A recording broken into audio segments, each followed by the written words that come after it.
Okay. So I believe we are live now, guys. So if you can listen to us, please comment yes in the chat section below so that we can see that you guys have joined. Please comment yes in the chat section so that we can start the webinar and move ahead with the second webinar in the Study Abroad Bootcamp series, guys. I can see Pritha saying yes. Hi, Pritha. Come on, guys. We want some more yeses in the section below. Mohsin is saying yes. Ankit is saying yes. Pragya is saying yes. Great. Manish is saying yes. Aditya is saying yes. Great. Hi, Ankit. Hi, Aditya. Good to see you again, Mohsin. I remember you were there in the first webinar as well. Glad to have you back. Hi, Amarjot. Great. So we can see a good number of yeses now. So I believe we can start the webinar now, guys. Great, guys. So I believe we are live now, and hello everyone. Welcome to Admit Cards Webinar Bootcamp's second webinar. We had an amazing first webinar with over 400 students joining us and clearing their queries. Today's webinar, which we made live at 1 p.m. It has already got a total of 100 plus hours of viewership in just 5 hours exactly. So thank you guys for giving an amazing response to our bootcamp series. So let's start the second webinar and now dive straight into our second webinar, wherein we will be providing all the guidance on the study abroad exams. So guys, basically there are two types of exams for studying abroad. One which tests your English proficiency, and the other one which tests your aptitude proficiency. So we have our experts today, both on aptitude side and on the English side, which will help you, guide you, solve your queries today in the bootcamp series. So over to you experts. Let's start with Meenakshi. So Meenakshi, please introduce yourself to those students who are watching us live right now on the webinar. Hi everyone, I'm Meenakshi and I'm the Director Content Development and Delivery for Catalyze. Catalyze Finesse has been grooming students and corporates in various English proficiency exams as well as communication and technical programs for more than 18 years now. We specialize in English proficiency exams, yes, and we've delivered consistent results throughout because we have a very individual-centric approach. We work in small numbers, meaningful interactions, and it's just been a great run. Great. Thank you, Meenakshi. Thank you for joining us today. And for the academic side, we have Priyank with us. So Priyank, please tell us something about your profile. Good evening, everyone. I am Priyank, currently working as a senior counselor with Admit Card. If I talk about my profile, I did my master's MS in electrical engineering from Texas Tech University in the batch of 2014 to 2016. So because of some issues, I have to come back to India, and currently I'm working in this field from last 3 years. And before going to US, I was working in the same field for more than 2 years. So overall experience of 5 years helping the student to get placed in their top universities in which they are looking for. Great. Thank you, Priyank, for joining us here today. So, Meenakshi, we'll start with you first. Sure. So, please tell us something about the English proficiency test that we have for studying abroad. We have different types of tests. Why do we have such different types of tests? What is the importance for all of them? Please share your knowledge with us today. Right. See, there are various English proficiency tests that are used by universities worldwide. Okay.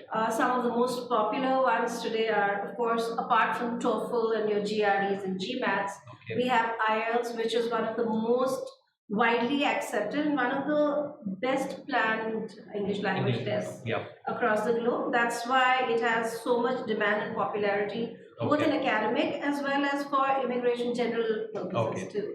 And then we have PTE, of course, which is relatively, if you look at the scheme of things, a new entrant into the arena. And finally, we have another one called CELPIP, which is specific for Canada only, because that's based on Canadian standards. These are some of the exams. Most of these are objective except the writing section where each one of them requires an essay to be written down by the exam takers. Okay, great, great. So, so if we specifically, talk about IELTS, so what are the types of IELTS that are there in the industry? What is the specific importance for each type of exam, and what about that? See, IELTS stands for International English Language Testing System. Okay. We have two primary categories: academic, which is for students when you want to go for higher studies, Okay. and then you have a general category exam, which Acha. is for people who want to apply for immigration and permanent residency. Okay. So that's completely different, and they're not interchangeable, which means on academic IELTS you cannot apply for a PR, and in general you can't go for higher studies either. Earlier, IELTS was purely a paper-based test, but now we have computer-based IELTS too. The formats are entirely the same for both. Okay. The IELTS exam still has that human intervention, in the sense your corrections are still partly done by proper human teachers and examiners.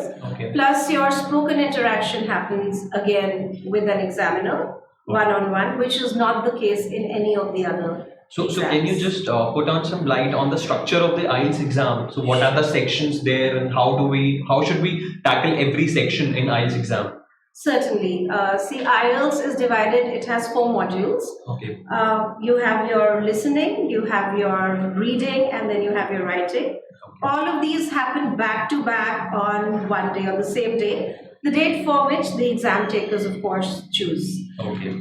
Then there's the speaking section, which, as I mentioned before, is a separate interaction with an examiner. And now you have the freedom to mention the date of your choice, and most often they give it to you also, but it happens on a different day, not the same as your listening, reading, writing happens. Okay. And any specific strategy that students should follow for particularly these sections in the IELTS exam? Yes, there are a couple of things if they could keep in mind that would come in quite handy. Okay. For instance, if we talk about listening. Yep. So IELTS listening is an exam where you listen to an audio, you have a question paper based on that audio, and you have to answer simultaneously. Okay. Because you do not get to hear the audio again. Okay. So under these circumstances, people do feel a little stressed out. What if we miss? So best thing to do is, the moment you're given permission, start scanning your questions, understand the kind of information you're looking for, and keep making maybe one word short notes next to the question that I need to listen for this here. Sure. And another thing you need to keep in mind is in listening, talking about listening still. So listening exam, you have 30 minutes of audio run time, which means you are writing your exam for 30 minutes. And then you have 10 minutes in case of paper-based test only, not computer-based test, to transfer your answers into the question paper. Okay. So it's a good idea to develop some kind of a shorthand for yourself, because they're not going to correct the answers that are on the question paper. What matters is what you put down on your answer sheet. Okay. So if you can just have a shorthand, you can write some word in short, and then when you're transferring, you can write the complete word. That helps. That helps you save a lot of time. Great. And second, you must know what is the information you're listening for.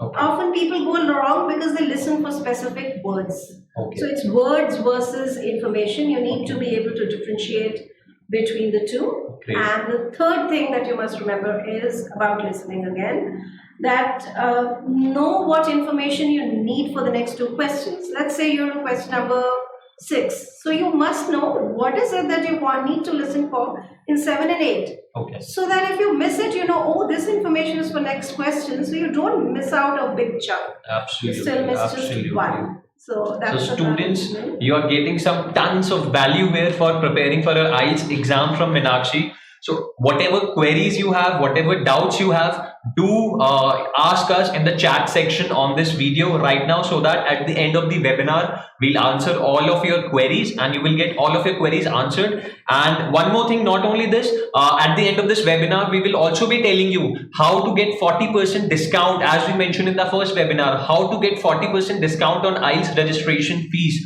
So that is also something we have specifically for our webinar attendees, for the people, for the students who have joined our bootcamp program. Great, Meenakshi. So can you also put on some light, apart from the listening sections, what are other sections are? For example, reading section is there, and what are some tips that you like to share with our students who are preparing for the reading section for Ielts exam? Yes, of course. The IELTS reading, again, once you finish your listening, you move on to the reading module. It's a 60-minute module. We're divided into, you have 40 questions divided into 3 sections. Okay. All of these are objective. There's nothing subjective in reading. Okay. Now, people often tell us that they are struggling with time. Okay. So few things you can keep in mind to manage that time is spend your time reading and understanding the question. Don't worry about every single word that is written on the passages, Okay. because you have 3 passages based on which you have short answer type questions. There are various question categories: true, false, not given, yes, no, not given. There are MCQs, there are fill-ups, there's diagram labeling, the short answer type questions where you need to put in maximum of 3 words. Okay. So one thing you must remember is focus on the pre-question instructions. Okay. These will include how many words you can use. Stick to the word limit. If they say 1 word, that means just 1 word. Even an article counts as an extra word. Okay. That is another thing you must keep in mind. Very often people get stuck between false and not given. So there's a very simple thing you can do, and if you by the way master this true, false, not given, you can handle MCQs in both listening as well as reading. So this is an important question category for you to practice as well as master. Okay. And almost all IELTS papers will have at least one of these 2 for sure. Okay. 95% chances are there that you will have this question category. One of the most important. So you should learn how to differentiate between this false and not given. Not given. Great. And again, focus on information. Students often scan for words. Okay. Don't scan for words. Understand the information behind that word, because chances are the words in the question are not the same as what is there in the text. Okay. And then you'll either end up not finding that information at all or going over your text multiple times, which is not required. Great.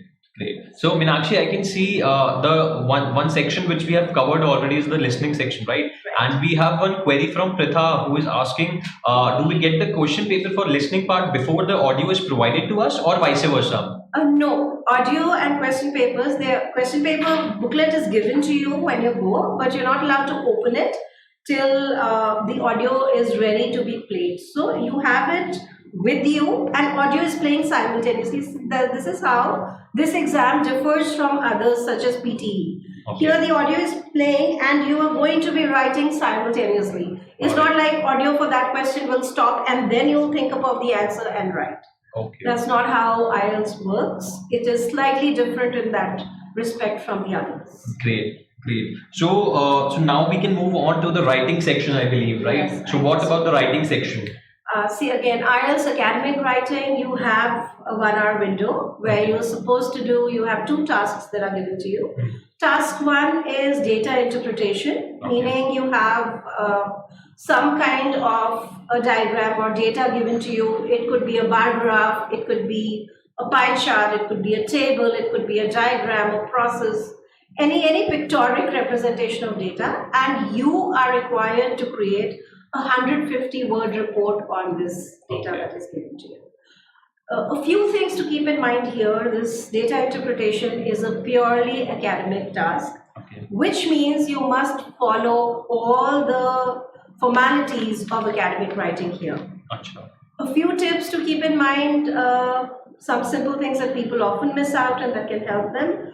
You are not allowed to use contractions in any formal academic writing, which means you can't say couldn't or hasn't, but could not, has not. Okay. So that is one basic thing. And a couple of other things you can keep in mind here would be that first of all, don't have some good words, basic words with you, and present only the key points of the data. Some people, they start talking about every minute detail. That would not help. Just use the key points of the data. Give as many comparisons as possible, differences, similarities, and look at where figures have doubled, gone twice. Be prepared to use some alternative words like ratios and percentages. For example, if the data says 20%, you could move it to 1/5 in your writing. Great. And go with the flow. Finish one thing, move on to the next. Go in a smooth flow with smooth transitions. Don't do A, B, back to A. That makes your writing really confusing and difficult to follow. Great. And what about lastly, the speaking section? Yeah, speaking is, like I've already said, it's a separate interaction, one-on-one interaction with the examiner, which happens at a different venue on a different date. Time is conveyed to you 7 days before your exam date, before your listening, reading, and writing sections. And now speaking can happen between a 2-week window of around your LRW, which means, let's say if you have your listening, reading, writing on the 7th, so speaking could be anywhere between 1st to the 14th. Achha. Now this is a section that just checks your general conversational ability, which is good news for us, because all they want to see is how close you come to a native speaker of English language. So it's not very formal. Exactly. You can use your casual language. You are allowed to use expressions. In fact, the more the merrier. And but no street slang, of course. So probably not a yup, but yeah is absolutely fine. You need to be fluent. Yes. Again, it's a very simple interaction designed more around you. The questions are more about the way you are, what you like, or things in general. So if you plan this smartly and practice regularly with someone, that comes in very, very handy in speaking too.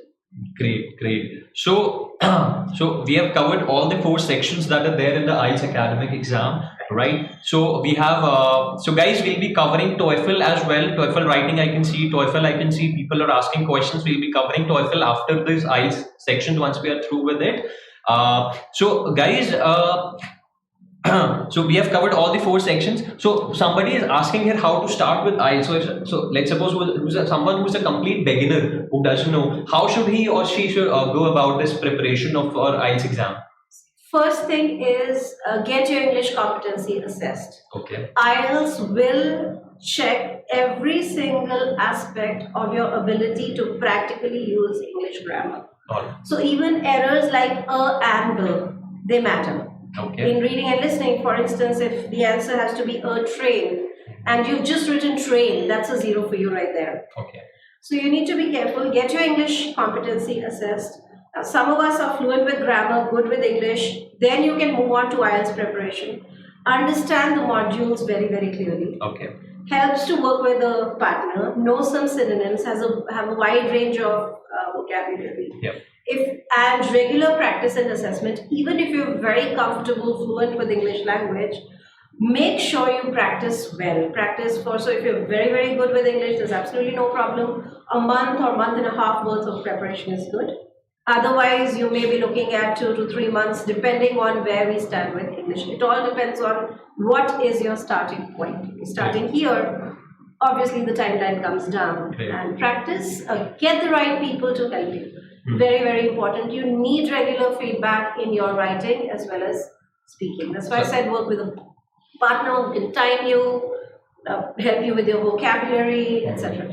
Great. So as it is in different spheres of life, practice is the king. Practice makes perfect. So practice will make you perfect, guys, here in the Ielts exam as well. So moving on to the next section, which is the Toefl section. So can you share some insights, like what are the sections and what tips we should follow for section wise in the Toefl exam? Toefl too has your reading, it has your writing, it has your listening too. So similar, not speaking separately as such, but it is inbuilt.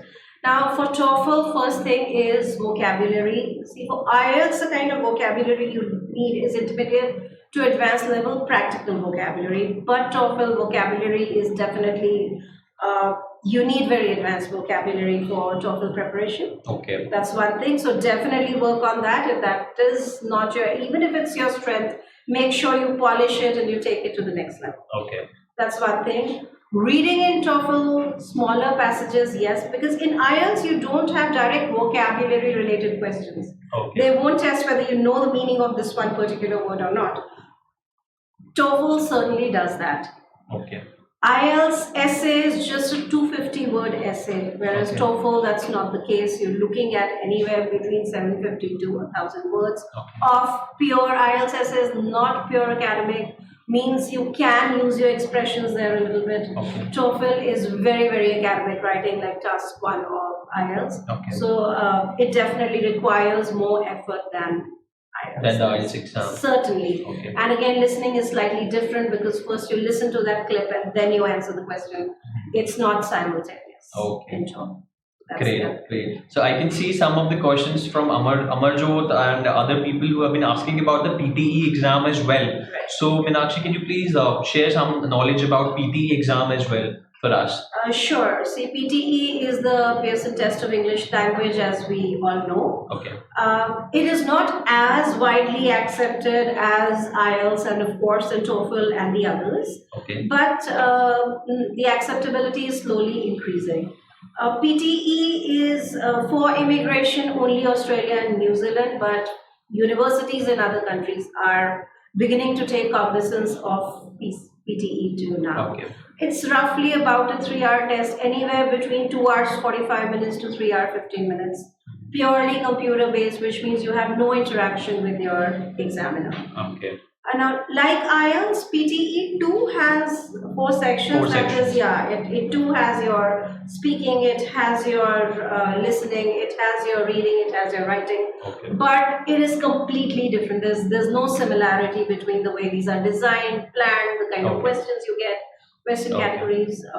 Everything is Everything is so can you share some tips as well, preparation tips as well for the PTE exam section, right? Sure. Talking about PTE speaking. So first the exam opens, you get a 1-minute window to record a personal intro. Okay. And I think you must make use of this because this is then shared with your universities when they ping PTE for your results. Okay. So it's a good idea to have a good personal intro, helps you make an impression. And it also kind of helps you get comfortable with the system. All right. That they have there. And then first you have in PTE your speaking section, which has different question categories. For instance, there's read aloud, there's repeat sentence, there's a picture description, there's a lecture that you listen to and then you tell it again in your own words, and some short questions that you're required to answer. Okay. What you have to remember in PTE, since it's a computer-based test, time becomes really critical here. And you just get a few seconds. Okay. Now PTE kind of assumes that you're familiar with the exam format. So you may find, in fact, people have often come back and shared with us initially that, they wrote PTE, but they did not have enough time to read the question instructions. PTE assumes that you're familiar with this exam pattern. You already know what the instructions are, so you don't have to read every single word there. So they don't give you enough time. It's just 10 seconds, 15 seconds. Those are the kind of time windows they give you, which can sometimes become a bit too overwhelming. Okay. Another thing to remember, particularly when you have to say an answer out loud in speaking part, what you have to bear in mind is that if there is a 3-second gap, 3-second silence, the microphone will close. Okay. So you have to be careful if you're thinking of what to say. Make sure you're making some sound like a kind of a filler, but don't have too many fillers, of course, that goes without saying. But don't have long gaps there, microphone closes, and before clicking the next button, be very careful. Once the next is clicked, you cannot go back to the previous question. It's gone. So sometimes we think that we can always visit it back. That's not the freedom you have with. So guys, I hope you guys have a pen and paper with you and you guys are noting down all these amazing tips that Meenakshi is sharing with you guys, right? Great. Yeah. And after speaking, you'll move on to the writing section. Now, again, another slight minor thing that people find a bit overwhelming and unsettling about PTE writing is the two kind of tasks basically. One is summarize the written text, so you're given some sort of a lecture or a text about something about 200 words, and you have to write a one sentence summary that's like 5 to 75 words. And when they say one sentence, it really means one sentence. Make sure there is no, now 75 word sentence is quite long honestly, but make sure you resist that urge to put a full stop in between, otherwise it will count as two sentences and your answer may not be counted at all. You can use other punctuation marks like commas and semicolons, etc.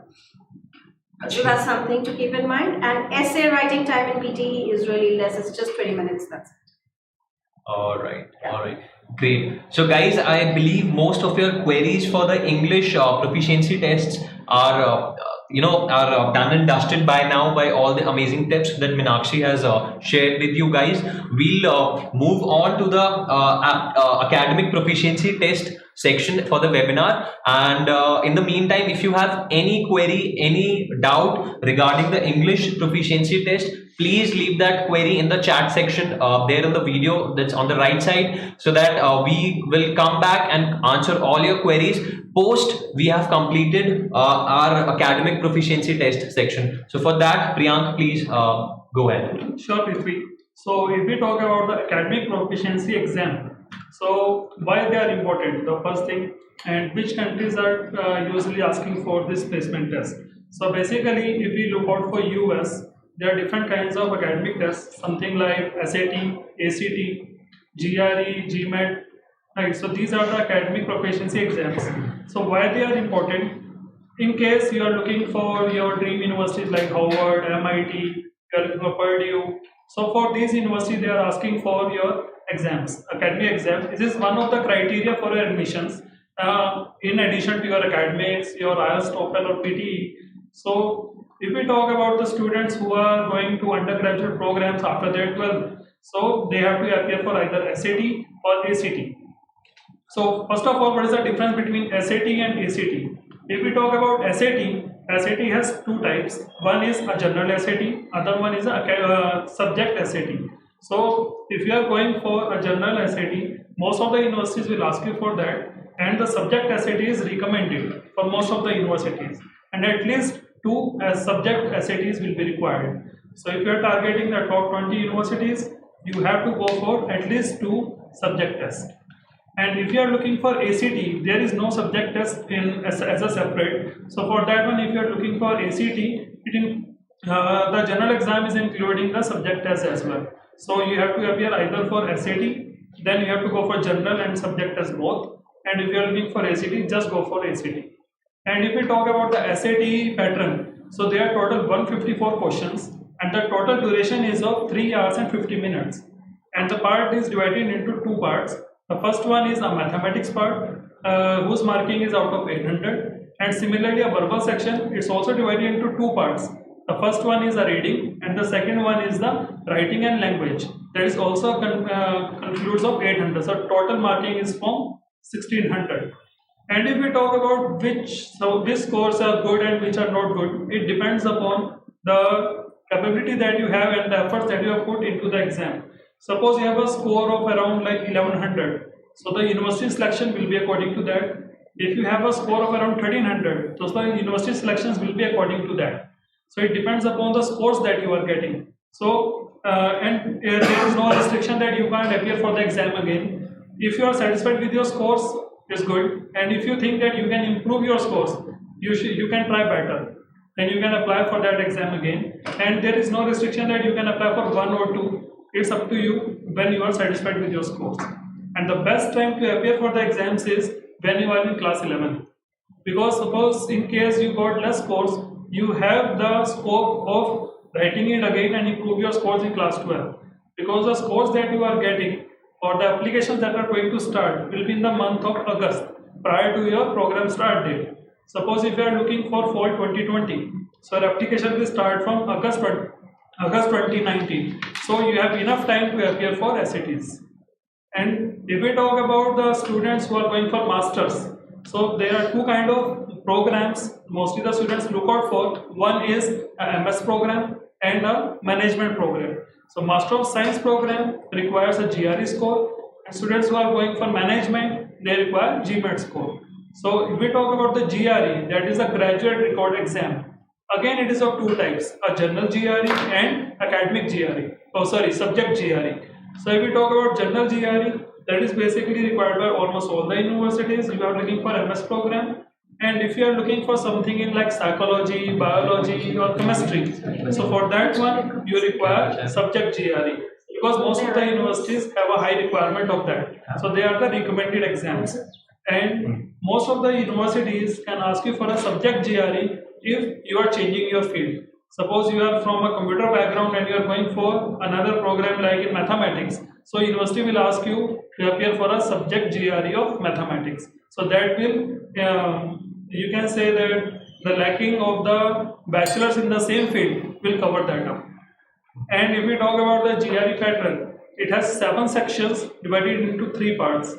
The first part is your quant, second one is verbal, and third one is analytical part. So if we talk about the 7 sections, they are basically analytics. They have 2 parts. The first one is the argument and one is an issue. So it's the essay typing that you have to do. Then both the duration are of 30 minutes. 30 minutes for the issue and 30 minutes for argument. After that, the next section will start for the questionnaire. The first one will be of like 2 quants and 2 verbal. Each section will include 20 questions, and the last one will be an experimental test. It can be quant, it can be verbal. And you even don't know, suppose if you are getting 3 verbal tests, so you don't know which one is the experimental one. This can be the first one, second one, or the third one. And you have to appear for all of them with equal importance. So this is the GRE exam, and the total score is out of 340, and each section is of 170 marks. Analytical writing is out of 6, and the marking is like on the 0.5 basis. So for every 0.5, the marks will get increased. And why is it important? Because maximum universities, when they look out for GRE, they ask for the analytical writing as well. A score of like 3 or 3.5 or more. So this is the writing section or the analytical section. So if we talk about the quant, the difficulty level is up to class 10. So almost all the students have like maths class 10. Obviously. So if you have a good mathematics background, you can easily score 170 out of 170. And I believe some of the Ivy League universities as well, they look for the quant section in the GRE. Yes, separately they ask for the quant section. Exactly, they get more weightage to it. Right, so minimum should be around like 160 plus 160 for those plus universities. And if you have the good score, obviously the total marking will be more than 330. Because if you are looking for the Ivy League universities, their requirement is around like 330 plus. Okay. So for that one, your quant should be around like 165 or verbal should be around 160. So that will include you to up to 330. Up to 330. So you have to get a good score in that. All right, all right. So Priyan, can you also share, I believe some of the people are writing, so for example, I believe some people and students are writing, like, can you give some roadmap or strategy for preparing and improving your, GRE score? Okay. So if we talk about, let's start with quant. Okay. So if we start with quant, for that one is like basic mathematics. So you can use any aptitude books, right? Or you can look out for some books like of Manhattan. They have a very good mathematics skills, and they will also improve your timing. So you just need to fix a time that you need to solve this much of questions in that particular time. Okay. So you need to do a lot of practice and look out for some you can say tricks about it, like how you can solve them in a minimum time period. Okay. Right, because for 20 questions they give you just 30 minutes. Right. So you have to be a bit fast for it. Exactly. Right. But the main part that Indians are lagging behind is for the verbal. Okay. So we have to focus on the verbal one, because that will increase your scores to like 320 or 325 plus. Yes, absolutely. Because if I see the scores of GRE for most of the students, they are getting like quant is around like 160 plus, and the verbal is around like 140. Okay. Right, so we need to focus on verbal more. Exactly. So if we talk about verbal, the you can say the trick about it is just vocabulary. And for GRE, there are some fixed point of words that you need to take care of. Okay. And they are around like 1800 to 2000 words. Right, it's a fixed words, and they are just revolving. Your GRE exam will revolve around only that. Okay. So basically, so Kanya is also, so sorry, I believe Pritha is asking here, so verbal section has MCQs or subjective type questions in GRE? For verbal, it's MCQs. MCQs. Not exactly MCQs. They are like different blanks. Suppose Okay. if we talk about the first few questions, Yeah. they are like 1 blank, 2 blank, or 3 blank. Okay. Right. So you need to put a word over there. All that right. best suits. Then a reading comprehension. Okay. There are 2 reading comprehensions in that. Okay. Right. We have around like 5 questions in each comprehension. Okay. And then there is a subject equivalence, like a sentence equivalence, like there is a sentence having 4 blanks. All right. Right. So they have to like in a pattern. All so right. you have to answer all of them in the same way. All right. So the best way is mnemonics that you need to learn.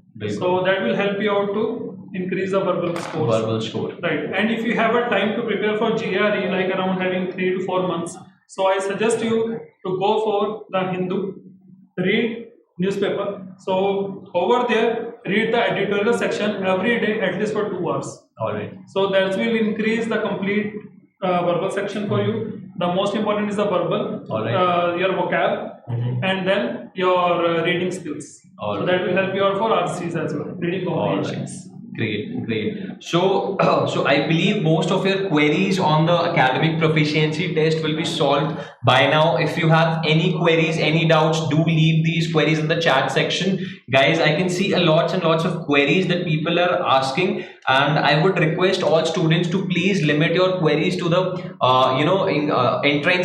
study abroad exams. So for example, I believe, so there's a student who's continuously asking for scholarships there. So for him, so we will be doing a specific webinar on scholarships day after tomorrow. That is on, I believe, Thursday, 10 a.m. in the morning. Do join us. We will be covering all the queries regarding scholarship loans over there. So let's limit our queries to our study abroad exams. And I believe so 2 of the sections we have left behind in the English exams, I believe. So one is your Ielts task 2 and other one is the tips for PTE. So can you share some insights on those as well? Sure. Ielts task 2 is another area which many students feel jittery about. Okay. Because you're required to write an essay. Okay. So something that could help you breathe easy is the fact that this is just a 250-word essay. All right. And it is not very formal or very, of course it's formal writing, but you don't have to observe every small nuance of academic writing here. Understand the question very, very clearly. Plan before you start writing. Spend about 5 to 10 minutes planning. Jot down the points you're going to increase, and you can make it really simple. If you divide it into parts, so of course you'll have your introduction first, you'll have your main body, you'll have your conclusion. All right. For the intro, have a nice opening line, paraphrase the topic, meaning put it down in your own words, don't use the words from the question, and state your opinion very, very clearly in the intro itself. Great. After that, if you come to think about it, what it boils down to is, so whatever your, let's say it's an opinion essay, if you're supporting a particular thought, you just have to think of 2 reasons why you agree with that thought. Or on the other hand, if you don't support it, then 2 reasons why you disagree with the thought. So 2 main reasons, elaborate, explain your reasons.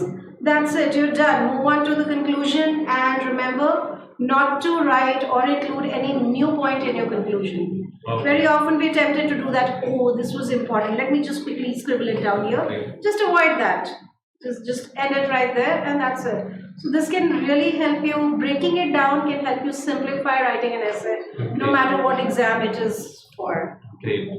So now, Pinakshi, can you also quickly share some tips for PTE exam before we start taking the queries that we are having for the students right here? Sure. See, for PTE, what you have to remember is focus, apart from your vocabulary and of course grammatical accuracy, focus on pronunciation. It really matters. Be thorough with your punctuation marks. Those matter too, both in writing as well as speaking. Because let's say you're doing a read aloud or repeat sentence exercise, you will need to pause in the right places for you to get that maximum score. Absolutely. You'll have to pause and work on your voice intonation. For example, when we speak, whatever area is more important, your voice, it stresses more there. As you near the end of your sentence, your volume naturally comes down. So work on all of those things. They matter in helping you score high for PTE test, and of course practice with a timer. If you don't have an automatic timer, fine. It helps if there's somebody, maybe a friend or somebody you can partner with who can tell you, okay, 10 seconds up, stop.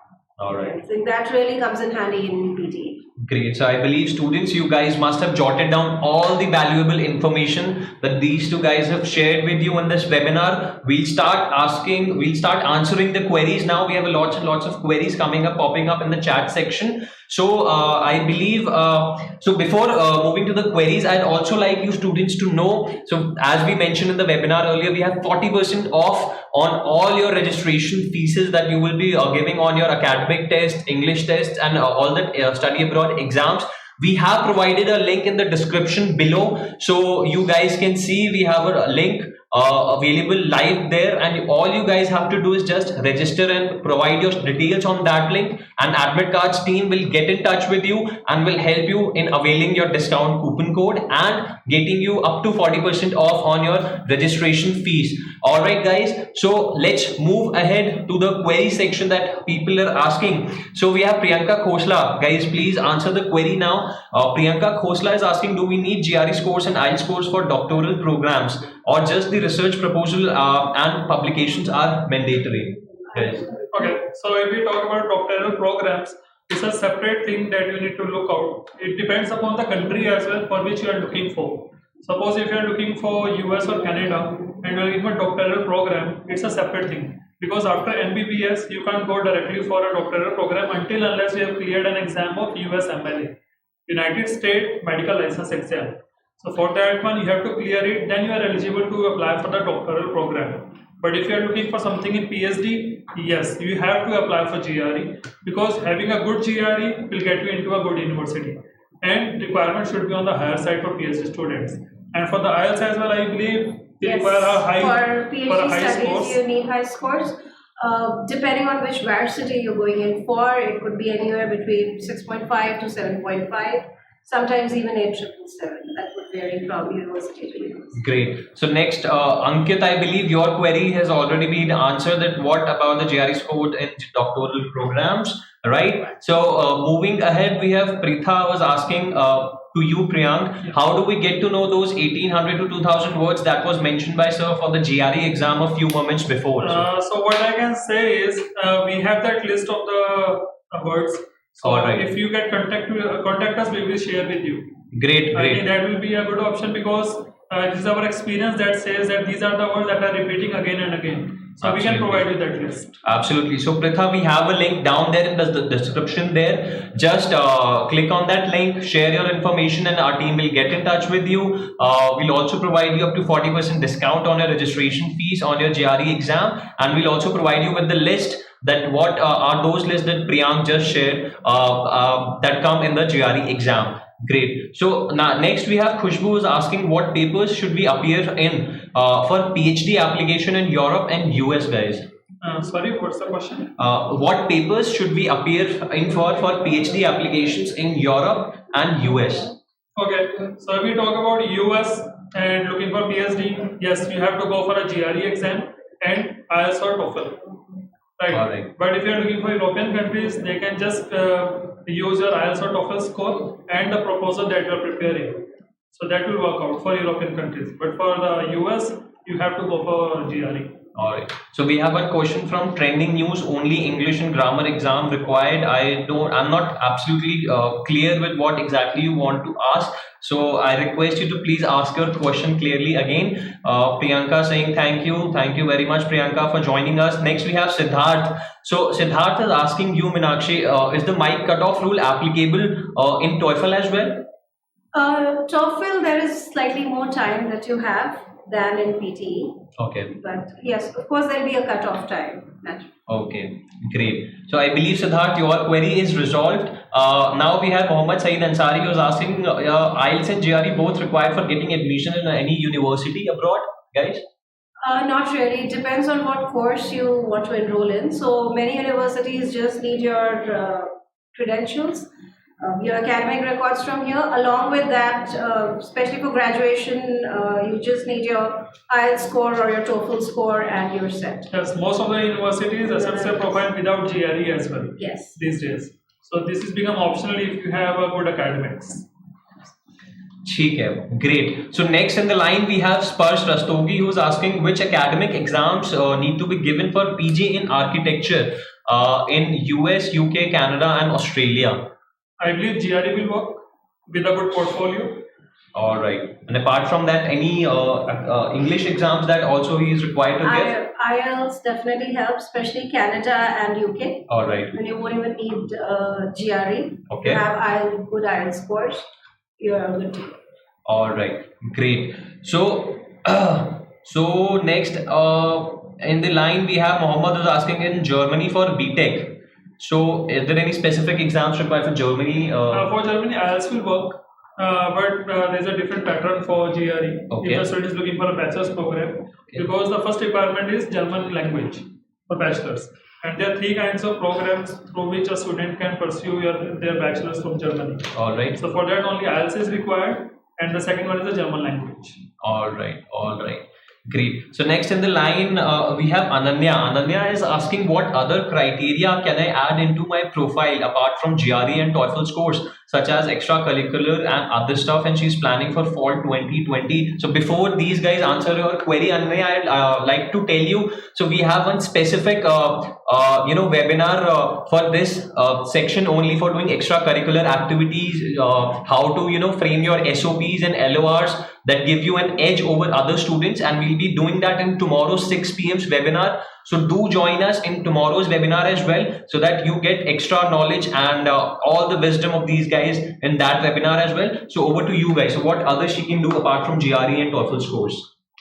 Mostly an SOP, statement of purpose and letters of recommendation, because they have the highest weightage in their application process. Okay. If you look out for the application, suppose we have marked it from 100. So if we talk about academics, GRE and Toefl, they have a weightage of just only 30%.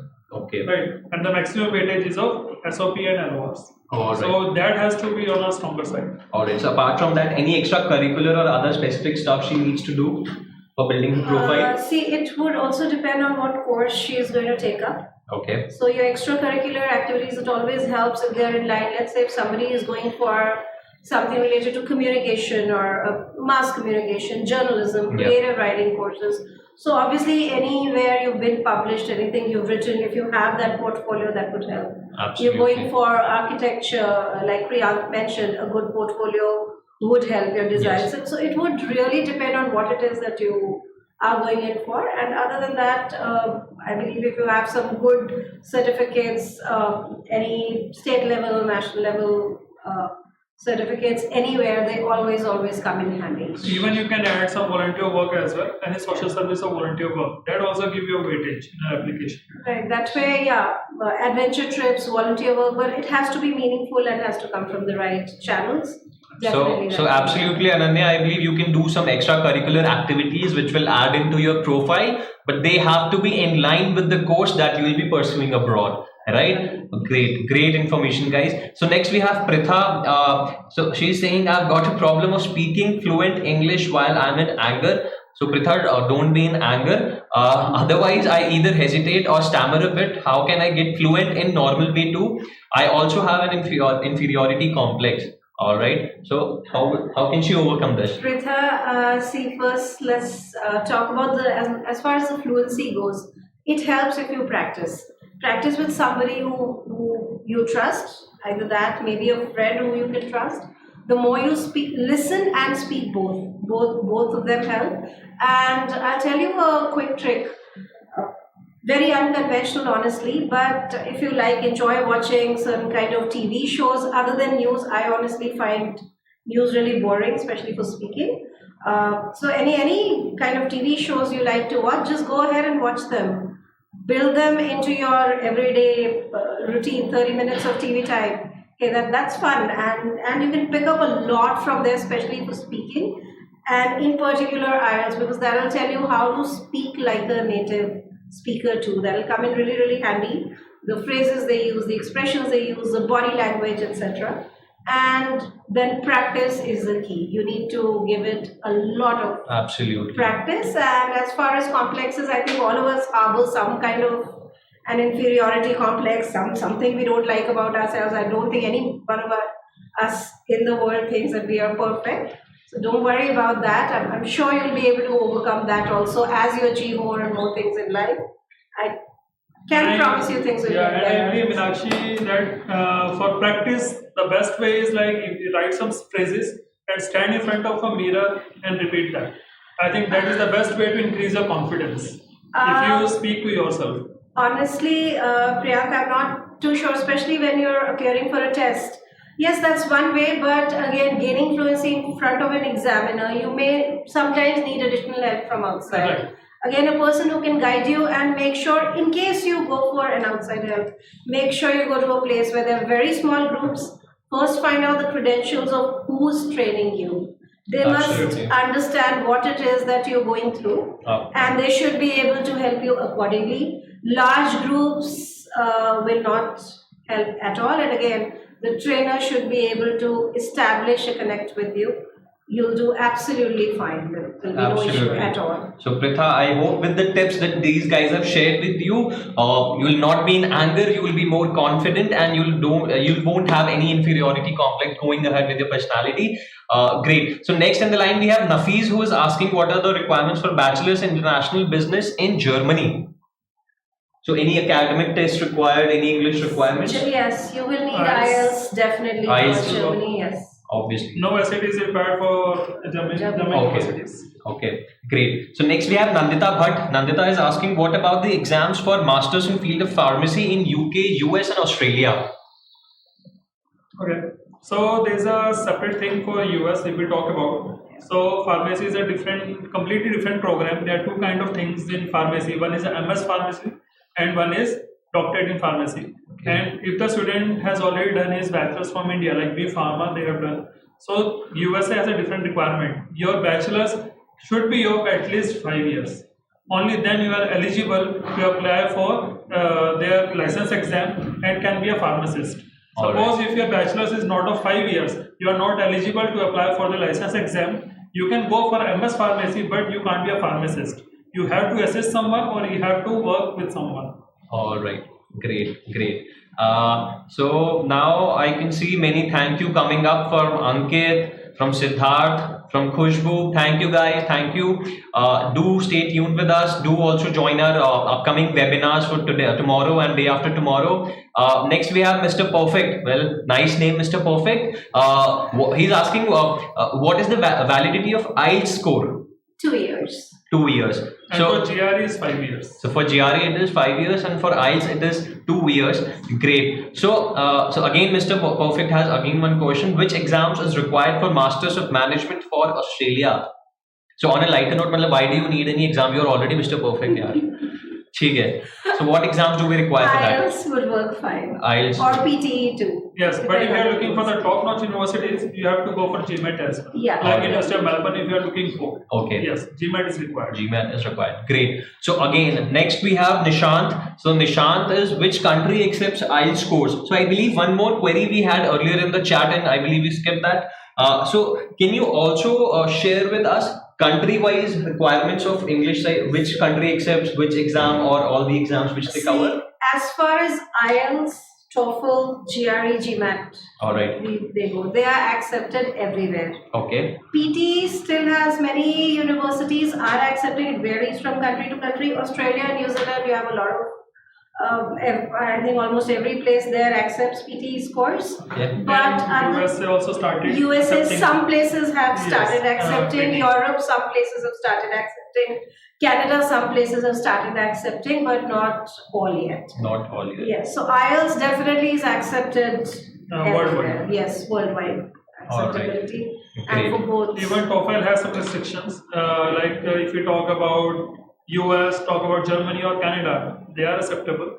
And for other countries, I believe you should go for IELTS. Yeah, IELTS is the one that has the widest. And even US and Germany, they are equally accepting IELTS as comparison to TOEFL. Yeah. So you can appear for IELTS on the safer side for all the countries. If you are not finalized about the country, you can look out for IELTS that is acceptable for different countries.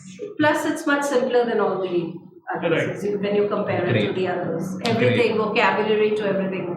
Great. So I believe, guys, now you guys know which country accepts which exam. Now we'll move ahead. So trending news, again, nice name. Trending news is asking, can you please explain GRE again? So I'll recommend you, once we are through with the webinar, please rewind the video. The video will be available on Admit Card's channel. Do like, share and subscribe. It will be there on the channel for lifetime. You can just rewind the video and see that video again on the GRE section. So again, next in the line we have Royal Bhandari, is asking, does academic score one second. So does academic score before bachelor's count as well? I'm about to give my GRE on August 8th. Okay, so if you are looking for master's program, in the first consideration will be your bachelor's. Your 10th and 12th will not be is not making any impact on your application. So bachelor's, yes, but if we have suppose low scores in the bachelor's, then we can push the university to look out for your 10th and 12th. And if you have good academics in 9 to 12, then we can suggest the university that student maybe because of some reason was not able to get a good score in the bachelor's. In that case, university can look out for your 10th and 12th. Otherwise, bachelor's will work. Absolutely great. So next in the line we have Utsav Doshi. Utsav is asking how much weightage is given to quants. Like if we have quant score of 170 and verbal of 140, so then can I get into a good university? Okay, it depends upon the university requirement. Suppose if we take an example, a university is asking for GRE 310 with a quant 156 plus. So if you are meeting both the requirements, your profile will be eligible for that. Even if you have 135 in verbal. And have a quant of 170, that is also acceptable. Great. So again we have Royal Bhandari back, who's asking, I am an engineering student and applying for masters. Is quant 168 verbal 150 better, or quant 163 verbal 155 a better GRE score for me? A quant 156 plus is better. Okay. But if you have a quant less than 156, you have to appear for GRE again. That's what I suggest you. Great. Because maximum universities can reject your application. Pratha is saying thank you Pratha for joining us and staying tuned with us. Next we have Sparsh, who is asking, which country would you suggest to carry out PG in architecture? Okay, for that one I believe US, or you can look out for Australia. They have a very good opportunities for the architect students. All right, great. So Nishant is saying thank you Nishant. So we'll take two more queries now before we wind up this webinar, the second webinar for the bootcamp. Mr. Ansari is asking how much score is required in Ielts for BTech in Germany. Anywhere, depends again on the university, but 6.5 is the minimum. 6.5 is the minimum. All right. So 6.5 is the minimum score which you require for BTech in Germany. This is the last query, guys. We will wind up post that. Now, the Sparsh is asking if you wish to reappear for GRE, Toefl, Ielts. Does reappearing pose a negative effect on your score or application? Not at all. Not at all. Not at all. Great. So Sparsh, if you're not confident on your score, you can definitely give your exams again. And with this, I'll wind up my second webinar on the Study Abroad Webinar Bootcamp by Admit Card. I hope you guys jotted down all the important points, all the important tips, tricks that these guys have shared with you. And if you guys have missed anything, do look at this video again. This will be available on our YouTube channel. Do like, share and subscribe to our YouTube channel.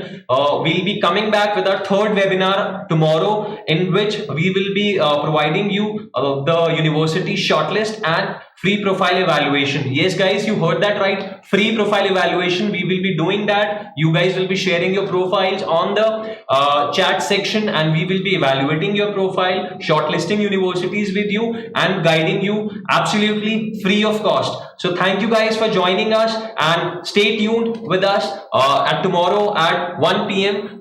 For the shortlisting university and profile evaluation webinar. Thank you guys. Bye-bye. Thank you.